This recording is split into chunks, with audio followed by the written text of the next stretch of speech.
So pinaglalagay na natin yung mga pin light. So ganito yung style ng ganito yung style ng pin light na nabil. Pagkakasalan muna natin yung mga yung apat yan, tsaka yung apat sa taas. Then yung dito sa yung dito sa labas. Kasi may mga ilaw na rin yan, lalagyan na rin natin yung mga nasa canopy. Tama lodi. So simula ulit tayo ng simula ulit tayo ng trabaho natin. Then day 7 na tayo, day 7. Day 7 o day 6 mga lodi. Kaya mga lodi, so tuloy-tuloy ko lang yung tuloy-tuloy ko lang yung pag-install ng mga picture, lighting picture natin. Unahin ko itong mga ito nasa prison, then yung sa canopy.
So nilalagay na rin natin yung dito sa labas. Dito tayo sa labas yan. So yung ilaw para dito ay ito mga ilaw dito. Itong ilaw na to. So ito yung nilalagay natin. So may nakalagay na yung isa. Hindi ko na na-video mga lods natin. Yun na sa kanto na yan. So dito natin nilalagay itong ilaw na ito mga. Mga lods so katulad nito, PVC yung pinaglalagyan natin. Pag ganitong PVC at hindi nyo alam yung mga ano ng paring, mahirapan kayo pag ano mga lads. Lalo na kung, kasi sa pagbubutas ng mga ganito kisame, lalo na gypsum yung ginagamit natin. Gypsum yung nakalagay. So ang ginagawa ko, tinutusok ko muna yun na screwdriver na matulis mga lads. So yun yung una kong ginagawa. Tinutusok muna ng yung gypsum, tinutusok muna. Kung magkamali yung tusok ko ng gypsum, madaling i-repair yun mga lads. So sa ganito, PVC panel, hindi tayo pwede magtusok-tusok dito ng basta-basta mga lads. Magtutusok ka dun lang dun sa size ng ng magiging ilaw. So yun lang yung magiging yun lang yung magiging dapat na pagtusukan. Then para makakapag-adjust mga lads. So ito, so katulad nun, ang dapat ilalagay dito ay yung nakalubog na tin light.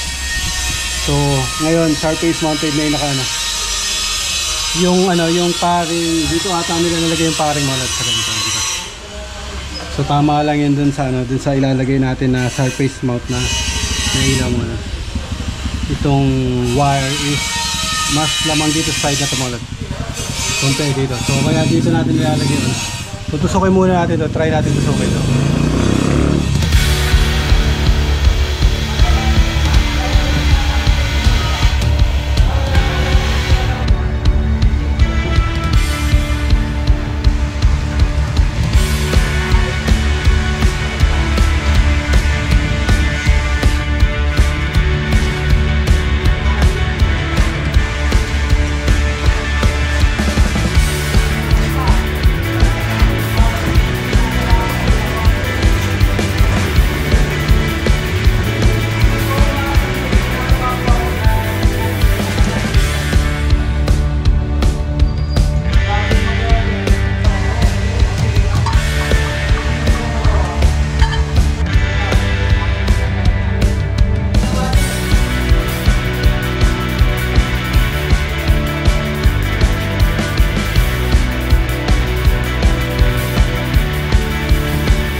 lads, tapos na ulit yung isang buong araw natin mga lads.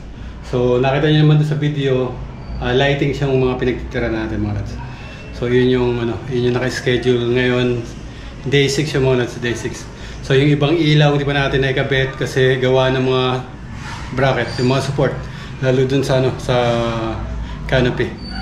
Kasi square yung mga lads square yung ilaw.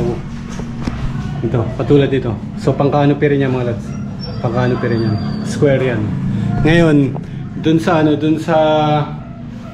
junction box na nakalagay dito sa canopy, nakatagilid yung lagay ng tornilyo mga lads, nakatagilid na ganun. So kailangan square yun. Kailangan maging diretso yung yung tama ng screw is naka-slant din.